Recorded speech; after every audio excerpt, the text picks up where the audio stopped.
So listen, man, I mean, I was reading because you just raised a $28 million Series A from Menlo Ventures, a massive Series A. And I was reading your story and I'm like, hey, so this guy, as far as I can tell, is a first-time founder, started this like 3.5 years ago. Just a few months before he raised like a $6 million seed round. Seems like you raised like 4 million out of the gate in 21. So I was like, I got to get this guy on and just figure out like, what is he doing right? Because I'm sure there's a lot of people that would love to be in your shoes. So again, thanks for jumping on. Welcome to the Product Market Fit Show, brought to you by Mistral, a seed stage firm based in Canada. I'm Pablo. I'm a founder turned VC. My goal is to help early stage founders like you find product market fit. Parker, welcome to the show. Thanks, Pablo. Yeah, I appreciate it. And I'm excited to chat. I think there's plenty of things we've done really well, and then we've made a whole pile of mistakes too. Maybe just so we get really specific, like people that are outside, like the accounting world, take Brex, which everybody will know about. Like, who in Brex does what with Numeric? So the corporate accounting team and then some folks in the finance team will use Numeric. It really starts on kind of an ongoing continuous basis, which is Numeric is designed to pull in their underlying financial data and then start flagging things in kind of an observability type way where maybe there are issues. You're missing certain metadata fields. You need things to be coded to certain departments or locations or vendors. Flagging if there's sort of things that, are kind of discrepancies and anomalies, all the way then into tracking. Okay, well, what is everything that we need to now do at the end of the period to close the books? There's all sorts of adjustments, all sorts of reconciliations. The sign-offs are important because, there is a control level and an element of making sure that everything's tracked and organized. And then we'll get into kind of the synthesis of that information. So, okay, now that we've kind of completed all of the work to make sure that, for October, all of the financial records are in place, they're all correct, they all look good. Then we'll start to actually use tools, and we use a lot of AI to help teams describe, okay, what changed? Why did it change? What are the drivers? How do we then disseminate that kind of into the org, whether it's internally or externally? So our sweet spot is sort of the ongoing accounting into, the taking that data and then using it for various business purposes. And how did you kind of come up with this in the first place? Yeah, so I had kind of an interesting road getting into this space. I joined a startup which is an amazing business, Hearth, which was founded by Anthony Goen and Joe Lonsdale. I joined as the first finance hire right around the Series A. And I didn't have any finance background whatsoever, so I was a bit of a kind of odd hire. But the philosophy of the company, which I really appreciated, and is something we care a lot here today, is like, the goal was like hire people who are, high slope, eager to learn, eager to work their tail off. And I think that's a great approach in many finance roles, is like a lot of this is you can figure it out, especially if you're willing to go throw yourself at it. And so showed up, and actually the first week, the first project announced was like, okay, we actually have to go get through a financial audit. We worked in a very regulated space. We had to provide audited financials to a number of state kind of governments. And so I'd never done any accounting, any audit prep work, but was told immediately like, okay, first few months, like that is your full job. Your full job is just like clean bill of health, no material deficiencies. And then pretty quickly learned like the accounting was a mess. We were so far away from being ready to produce audited financials. And that was an amazing learning process. And I really appreciate the fact that we had some like very patient auditors, and, they'd be in our office every day for months. And I would just spend the time in a conference room with them, trying to stay like at most 24 hours ahead of whatever they were working on. And that was like such a great way to like have a crash course in accounting, and like really go through the process of understanding, okay, what does it actually look like to make sure that everything, that a company owns and how the business operates is actually, correct and controlled and kind of ready for, a very stringent level of reporting requirements. And so, went through that process. That then turned into hiring out an accounting and finance team, building our first operating models, going through and actually kind of managing an acquisition we made, going through and managing lots of new business lines we were spinning up, and just had an awesome experience doing it. And I think, that company and kind of the growth curve that we were on, we were in such a sweet spot for people to sell, like startups to sell software into. And so we would kind of get hit up all the time from different vendors and folks starting companies looking to sell into the office of the CFO. And my perspective was at the time was that it felt like there were a lot of people selling products for, forecasting, for the sort of more like forward leaning FP&A functions. But there wasn't a whole lot that was really compelling in the accounting space, which was like the last thing I personally wanted to do. It's like, I hated the fact that, for oftentimes half of a month, we would be spending our time just making sure the data is correct and reconciling things and making sure we're ready. What is that? Give me an example. Like, what does that look like? Like you say, making sure it's correct, reconciling. That's like what, for example? Yeah, that might be, as simple as like making sure all the data from your bank account is actually in your accounting system and correctly coded, to making sure that revenue recognition, for software businesses, you have to sort of typically record, the recognized revenue versus, your deferred revenue. So, oftentimes that looks like piles of spreadsheets, lots of calculations, lots of taking, data from one system, manually entering it into another, and then still making sure everything actually looks good.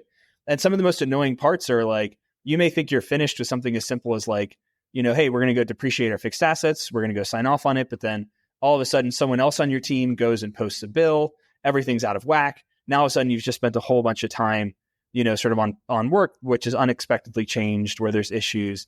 You're trying to do all this work as quickly as possible, which tends to be a lot of different workflows. And it gets messy. So you have the idea. It's like, the hype time of like 2021. My understanding is you raised, solid kind of, I think, 4 million seed kind of right out of the gate. What was that process like? So, I mean, I was really fortunate to have, an incredible boss, at the company I was at, Hearth, Anthony, who was really supportive of me wanting to go do this and sort of, go start a company as my next juncture. And so I really love the fact that like way before I left to go do this, we spoke about it. We talked about how do I make sure the experience at Hearth that I'm having is best aligned to go start a business. And then started this kind of on nights and weekends with my two co-founders. So I started this company with two former colleagues of mine and classmates of mine at Duke, Andrew Beal and Anthony Alvarez. And we started kind of tinkering away on this just, on nights and weekends and kind of, talking to a lot of different controllers and thinking about the space and, trying to go sort of assess like, was this a good idea? How did you do that? I think the first step was like, me saying I had this problem, like we haven't figured out how to solve this. We're not excited by the solutions, on the market.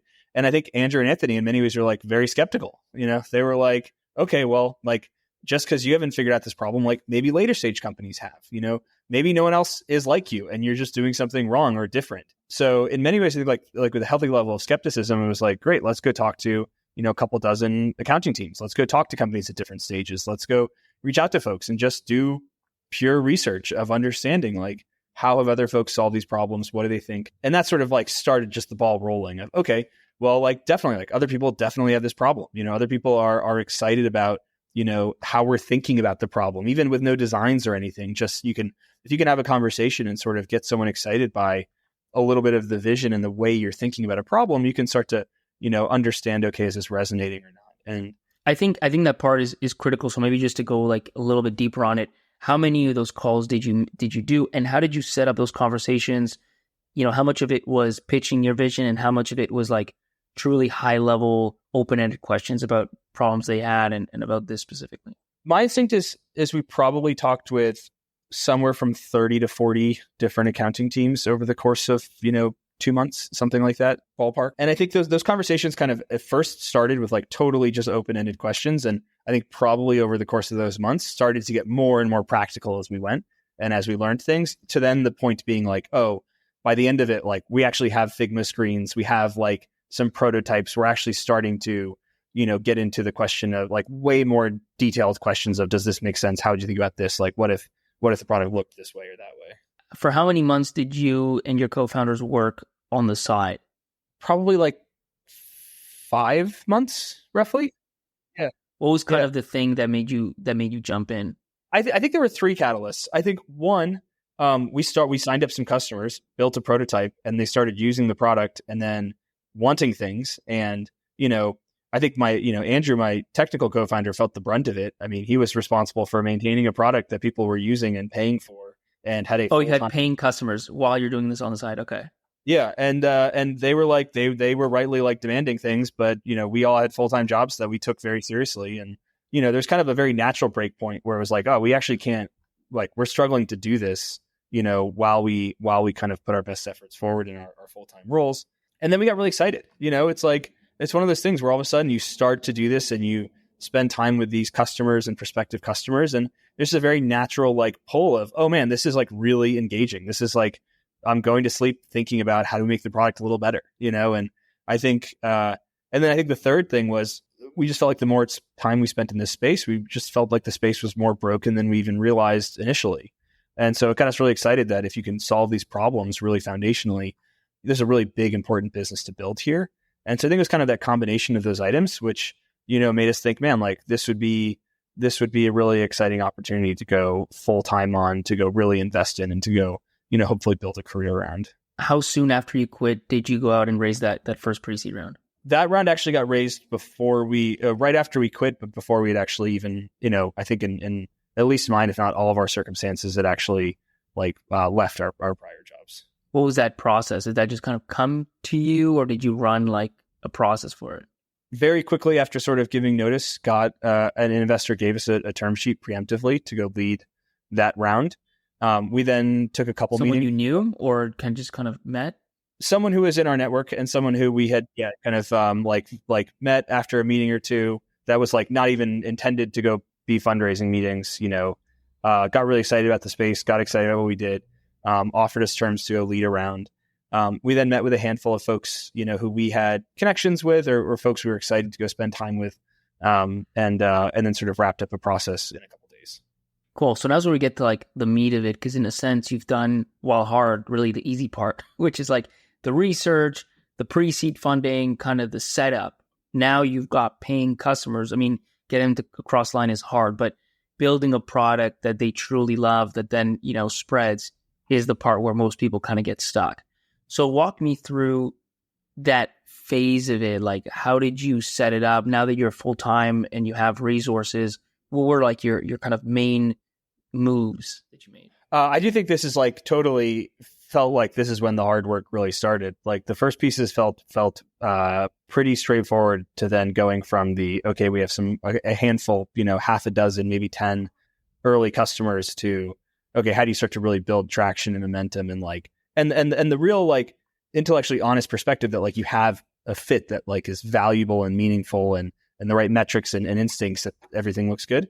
I think from our perspective, we really wanted to focus as much of our efforts entirely around feeling like the customer engagement was exceptional. We wanted folks to really deeply understand why they were using it, what value they were getting out of it. And so for the first probably close to a year of the company, I couldn't give you the exact months, but probably close to a year, it really was a team of 4 or 5, maybe 6 people max, where it was, we were just solely focused on having this early cohort of customers, building a product for them, understanding the problems and trying to really deeply get to conviction of like, okay, like we've really found a fit that we're really like just excited about and that it feels foundational, and I think, there's obviously like a balance to get right, but once you start the sales and marketing process, like you kind of can't stop it. It's like everything gets harder to change, harder to turn. And so we really, that's what I was going to ask, like you raised $4 million. It's a decent amount of money to have like a 5-person team. That it seems like it was by design, but how did you think through that? And like, how did you convince, that's another thing I hear sometimes, like, well, the investors want me to, move faster or whatever. Like, how did you align everybody on, let's be small and nimble until we've got the thing?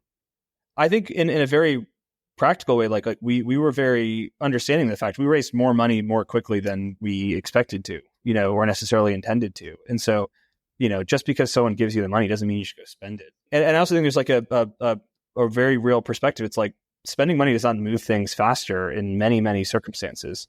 And so I think, really focused on the core things that would truly felt like kind of product market fit seeking. And I do think there were lessons in hindsights where, like looking back, I think there were places we probably could have spent some money to move faster. I actually think that's like, there are places today that I think we made mistakes on the inverse, which is like, where do you be more aggressive? Where do you pull forward certain investments to try and move quicker? And I think we were probably almost like too conservative in a couple of circumstances.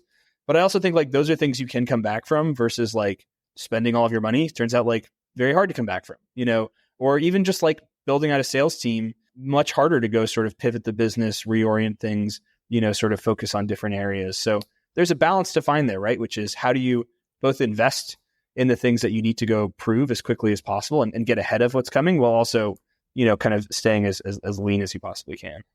What's your number one like KPI? What are you most worried about, especially during that year? Because this is where I find so many things tend to go wrong. Once you start having customers, it's so hard not to care strictly about growing revenue, like just, growing revenue. And if you want to grow revenue, you probably should spend against it, you should land more, and then you hire more bodies. And then you kind of, as you said, like it takes its own momentum and you can't really stop it. And if you're going astray, it's just really hard to pull back. Seems like you didn't do that. So I'm curious, like, what was top of mind for you during that first year that you were obsessing about? Yeah, I mean, I think we were obsessed with, both quantitative and qualitatively feeling like we were delivering a really significant amount of value to our customers, whether that came through in product metrics around, the different work they were completing in the product, the different workflows they were telling us were important. A lot of the metrics we track are around like, how do we improve folks' time to close? How do we improve their accuracy? So really sort of understanding and kind of coming to a perspective on, okay, what are the metrics that if we're delivering to our clients, we're providing the right level of value and ROI on the money we're asking them to spend with us. And, if you don't figure that out, like nothing else really matters, and there are lots of circumstances where companies grow revenue like crazy prematurely before they find that type of fit. And that was something that like we really did not want to go do. And so that first year was really entirely around, having this awesome early cohort of customers. Like we were really fortunate. We had, 20, 30 companies working with us, using our product, giving us feedback. And that was hard work. We would get Slack messages from customers telling us like, your product is too slow. I cannot do this thing I need to do. And, we would just be focused every day on making sure we were making the product a little bit better, incrementally improving things, listening to their feedback and trying to, as in as true a sense as possible, feel real conviction that, we were delivering upon what they expected of us. Walk me through that, because my assumption had been that you had maybe like 5 or 10 design partners, but you had more like 20 to 30 customers. Yeah. Well, I would say while we weren't going and like hiring sales reps and sort of hitting the pavement on like selling, we were still also meeting with prospective customers, like we were doing work on the margin of going and signing up new businesses, but it wasn't, that would have ranked, fifth on a list of 5 priorities as opposed to, maybe the second priority or even first priority, right? That it might be, in a different cycle of the business.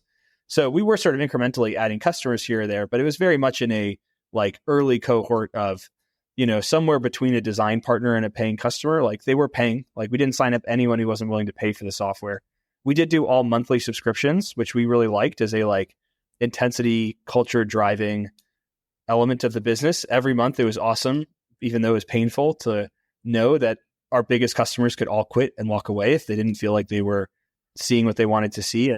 So you purposely didn't lock them up to like year-long contracts or 2-year contracts? Yeah, we had plenty of customers who wanted to pay us for a year, and we would go back and say, nope, like here's what we use to sign up customers today. It is a monthly agreement with this price tag, and everyone conforms to that today. And that was a great way to really build a culture, which was like just intense, I think everyone, it's very easy to sort of rationalize why you're going to fix a churn problem a year from now, and not do anything about it. As much as you'd like to think, like you could look at the data, you could look at the metrics and kind of understand, where is there a problem? Where is there great engagement? Where is there not? I think the reality is like, people just don't do that. You kick the problem down the road, you go focus on something different. And then all of a sudden you get to the end of an annual contract and you act surprised, that like a customer is churning, even though like you kind of knew the whole time that they weren't getting out of it, like they weren't doing with the product what you needed to do to like deliver the service. So the inverse is like, if you just keep to month contracts the whole time, like every month is a renewal for all of your customers, like there's no way to avoid, problems or potential issues on, are this customer satisfied or not? That did change. There came a point in time where all of a sudden, I think kind of as you exit some of those basic product market fit questions of like, oh, we actually feel really confident. We understand from our customers, why do they love the product? What do they think they're getting out of it? What does good engagement look like? Then all of a sudden you start to shift and say, okay, cool, let's go start signing annual contracts. Let's go start, now there's actually a benefit of getting the cash up front, of getting the investment, of kind of just conforming to a way companies oftentimes just want to buy software and make those investments. But I think in the early days for our business, it was really helpful to not do that. I do think like it's important to recognize like every product's going to be different too. It's like we have a very cyclical monthly cadence to our product usage. People use it every month. There are certain times they tend to use it more than less. They use it as they lead up to a close. They use it during a close. So our product has a very natural like engagement pattern around this cadence.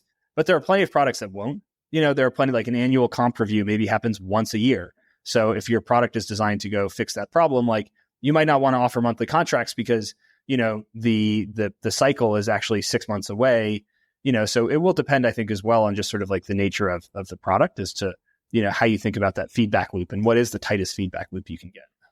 I think so, but I think what you're talking about is really thinking from first principles in the sense of even when it comes to your pricing, how do you set up pricing to align with whatever your objective is? Like if you're later stage and your objective is, a better J curve, better cash collection, whatever, then the upfront payments with cash make total sense. But if your objective is fast iterations and like just finding product market fit and tuning, then actually the forcing function of a customer having to kind of redecide, let's say every month, even if it might lead to more churn in the interim, is long-term more helpful because you're just getting so much more insights faster and your entire team is so much more motivated that you end up in a better place, down the road. And if you have the, if you're not bootstrapped or whatever and you can do it, it's something you should do. And I don't think that most people, most early stage founders think about pricing that way. It's usually more like, what are others doing, right? Or how can I get the most cash and time up for as long as possible, which again, like that strategy makes sense at some point, but I don't know that it makes sense in the early days. Walk me through this really quickly. Like what kind of contracts, like what was your average customer paying at that point? Is it $100 a month, $1,000 a month? Like what's the ballpark? I'd ballpark like $1,000 a month, hundreds of dollars a month, into thousands, like just depending on the rough sort of size, but we kept everything really simple, really clean. They were all just like, sort of, hundreds to like maybe low thousands a month. And then I have to ask, and especially in that first year, I mean, if you look at just like Crunchbase and this happens to a lot of companies, like it just looks like, up and to the right, like, the thing just worked and it was like, right. And I'm curious, especially in that first year, because I assume that was when any challenges, like what were some of the main challenges? Do you have any like punch to the face moments where things didn't look as clean, let's say, as you might have hoped? I think this business and most businesses, a lot of persistence is required. And there are a lot of times that do not feel easy. And I definitely think like, a big moment for us was kind of making this transition from, okay, like all of our priorities are around what do our current customers look like? How is the engagement? How do we feel really good about it?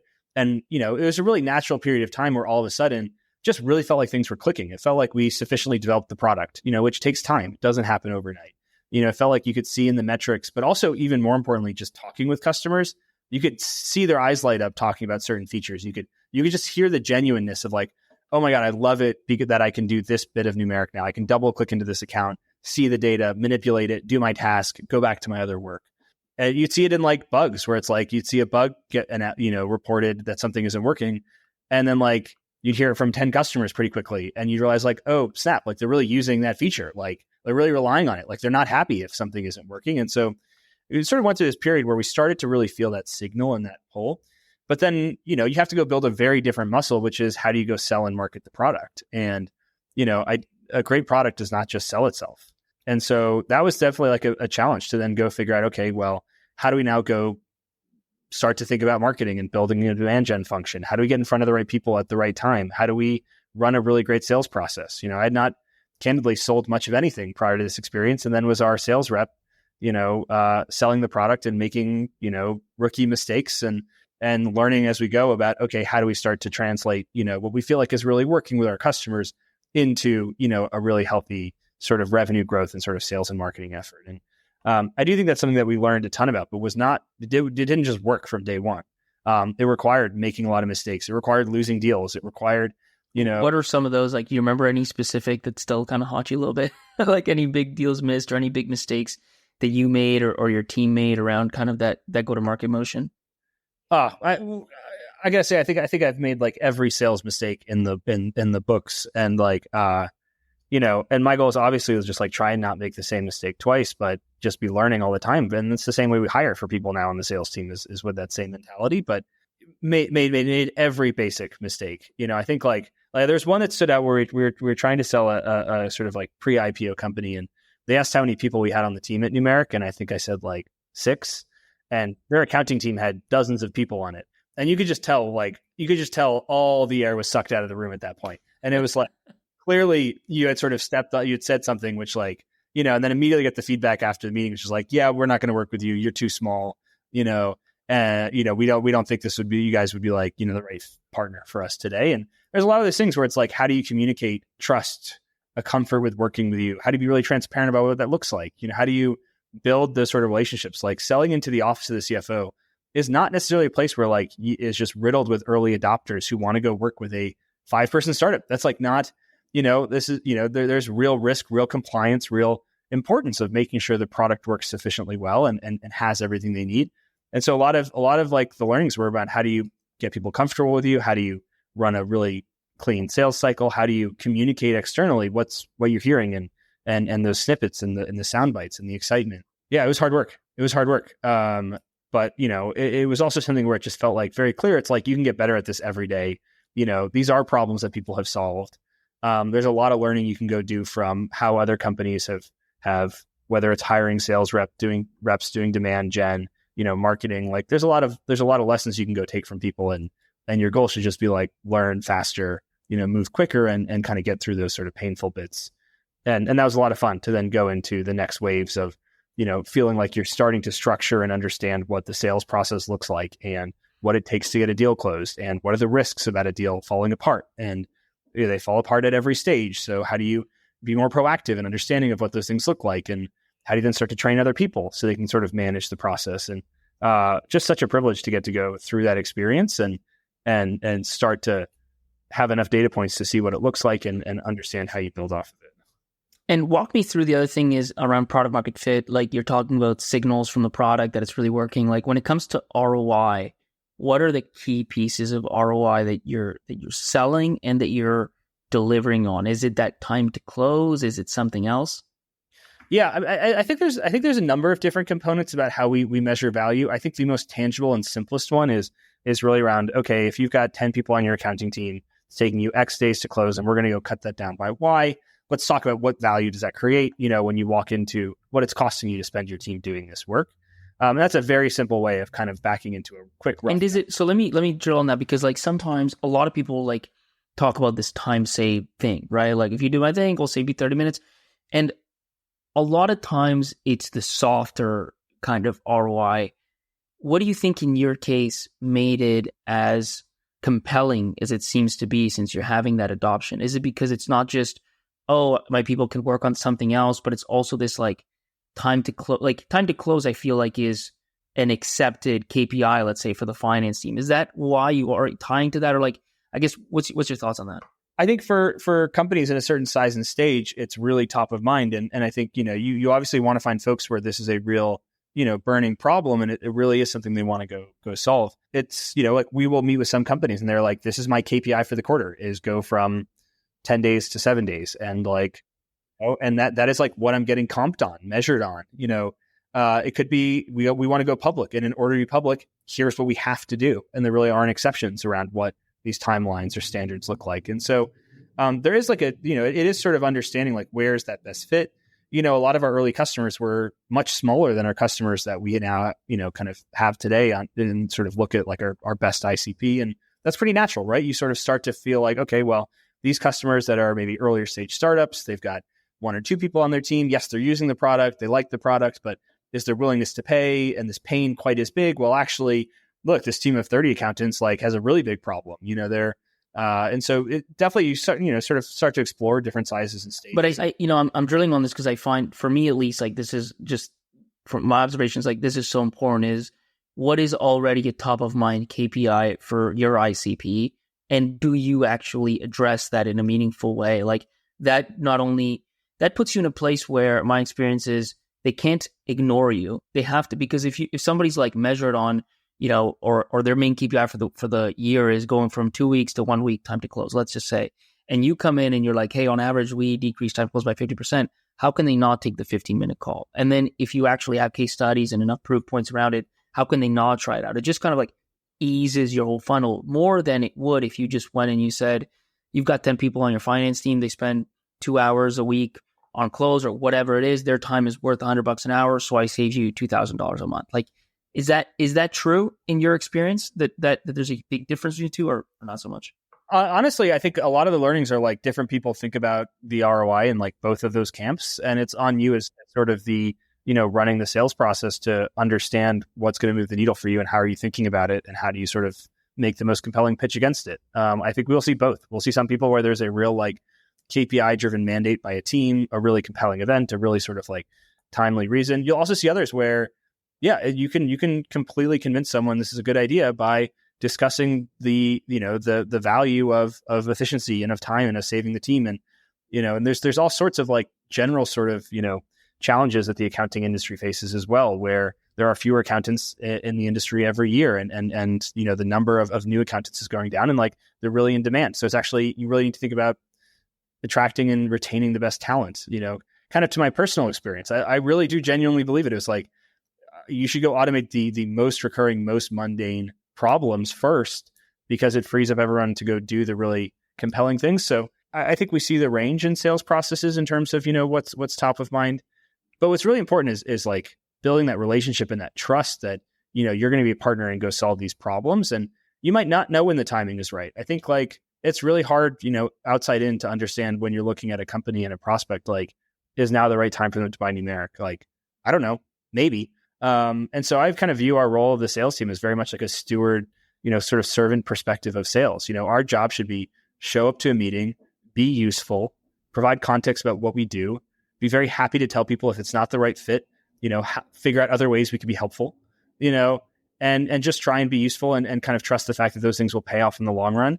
And that if and when the timing is right for someone to go prioritize this, their next quarter's KPIs, all of a sudden this is now a top priority. They're going to think of us. They're going to be excited to kind of circle back and we're going to have been useful in the process and built that relationship. And there's part of these things that, you're never going to be able to like always be perfect in terms of timing. So you might as well go make the most of every single engagement and go put your best forward at all times. And genuinely like sales should be useful. You should be providing value. You should be doing things in your marketing and your sales activities that are genuinely making, not just your existing customers, but prospective ones lives better. So walk me through, maybe just give me a sense of like ramp, like, you spend the first year or so, you have maybe 20, 30 customers, 20, 30K MRR-ish. How, and that's what, like mid 22 or something like that? Like what kind of happens from there? Are we talking 2X, like a 5X, like a complete explosion, 10X? Like what transpires on the customer? I would say it probably took us, another than, 6 months or so of hiring up our team more, doing a lot of testing on the go-to-market, doing a lot of experiments and different ways of understanding how do we go start to build that muscle. And then it really was 2023 where we, we started to just see during the, the calendar year of 2023, like all the metrics just moving in the way that, get us excited, get our investors excited, sort of start to feel like, oh man, you've started to, sort of run a business. You've started to see, the right signals from how do you generate leads to close deals to, see renewals, like all those pieces. You just started to see that a really healthy level of growth. How many customers do you have now? We have hundreds of companies that use the product today. Awesome. And then maybe the last question is just like on the Series A, like, I mean, I think the median Series A is like 10 million. This is 28. So it's pretty outlier Series A. Like what's the story around there? How did that happen? The Series A like name is, it's kind of hand wavy, right? In terms of like, what does it actually mean? It's kind of a demarcation of like certain milestones, but it's also like sequential. So, we hadn't raised an A, so this round was always going to be kind of an A. Even though our milestones and metrics might look very different than a sort of like typical sort of company at the Series A. Like Grok, right? Elon Musk company raised what, multi-billion-dollar Series A. Like, there's only so much you can kind of read into it. I think we've been very intentional and thoughtful about how we raise money, who we work from, how we build those relationships and approach it. And I think there are lots of founders and folks who have success with very different strategies. But I do think like what is very consistent is people are usually pretty intentional about how do they want to go raise money? How do they want to go, do they want to go do a lot of work up front? Do they only want to fundraise during a certain period of time?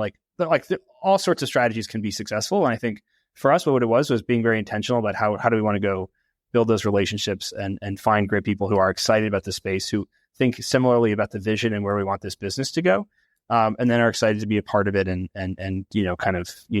finance the business today and hopefully, long into the future. But you went and like ran a full process to kind of close this round, or was it also inbound? So Menlo Ventures led this round, who was an existing investor on our cap table. So they had invested, in the safe that we had raised prior, and so this was not a round that we ran a process around. Well, let's end it there. I'll close on the two questions I always close on. The first one is, when did you feel like you'd found true product market fit? I think there were a handful of calls with customers where you could just tell the level of excitement around the product was higher than it had ever been before. With a new set of features we launched, you could just hear the excitement, and you're like, wow, it feels different. That feels different than the excitement or satisfaction that we'd heard prior. And that was a real demarcation for me, which was like, oh man, like we should go sell this thing. Like we should go push harder. Like we figured out something here that's really clicking in a way that is unique and different, and is really deeply resonating with customers. So it was less metrics based. It wasn't like a certain milestone. It was much more around the, in my mind, the kind of qualitative experience, talking with our customers and hearing what's resonating and how genuine it felt. Perfect. And then last question, like if I remember back to when I started my first startup, it was probably the fastest learning curve I've ever gone through. I imagine it's been similar for you. Like if you could go back 4 years with some piece of advice kind of for your younger self, what might that be? Yeah, I think a lot of this has been an effort in continuing to be more and more confident in the fact that like you can go solve these problems. And in many ways, like you should just go focus on the top problem today and get to the next one tomorrow. And, I think there's a real kind of beauty to some extent in being short-sighted and just being able to really, really narrow down. And so I think my advice to my younger self would just be to do exactly that, to focus on learning quickly, to enjoy the process, and to prioritize hiring just the best people and the people you're going to really enjoy working around, because this stuff is so hard. And, what has made this an awesome experience for me personally has been getting the chance to show up to work every day with people who I respect, who I'm learning from myself, who are doing things in the right way and are kind of propelling their careers now and accomplishing new things for themselves. And that's what has made this really rewarding to me. Parker, it's been a pleasure having you on the show. Thanks for jumping on. Thanks, Pablo. I appreciate it. I just gave you content that you liked so much, you actually listened to the end. And guess what? You didn't pay a single dollar. Not only that, I didn't even put any ads in your face. So you just got a bunch of content for free. And now that I've delivered that value, I'm asking for something in return. Open your app, open Apple Podcasts, open Spotify, open whatever app you use to listen to this, and hit that follow button. It's actually going to help you because it's going to help you make sure you don't miss out on the next episode, which you like so much that you listen to the whole thing.